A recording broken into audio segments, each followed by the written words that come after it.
ल हेर्नु त साथीहरू, यहाँ चाहिँ होइन यो अजिङ्गरले के खाएको रहेछ होइन, तर यसले चाहिँ उकाल्न खोज्दैछ।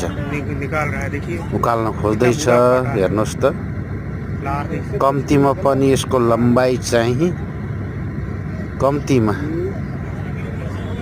9-10 फिट त होला साथीहरू। हेर्नुहोस् त, यसले के उकाल्न के खाएको रहेछ। हेर्नु, खुट्टा त निक्ल्यो। हेर्नुहोस् त, माइ गॉड, निकाल्दैछ, उकाल्दैछ। यत्रो भारी भएर हिँड्न नसके यो नहरमा बसिएको रहेछ होइन साथीहरू। त्यो बनाउँदैछ, उकाल्दैछ। बाख्रा हो कि खसी हो? ओ माइ गॉड, यत्रो बडामा, माइ गॉड, बाख्रा मिलाएर रहेछ।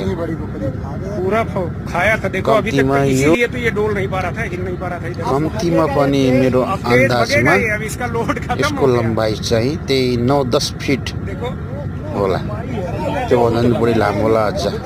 अब यो चाहिँ फ्रिली भागिन्छ। अब यो यत्रो बडो मिलाएर रहेछ। त्यही भएर साथीहरू, नहरतिर कतै जङ्गलतिर आफ्नो बच्चा सानो नानी बाउहरूलाई एक्लै नछोड्नु होला है त।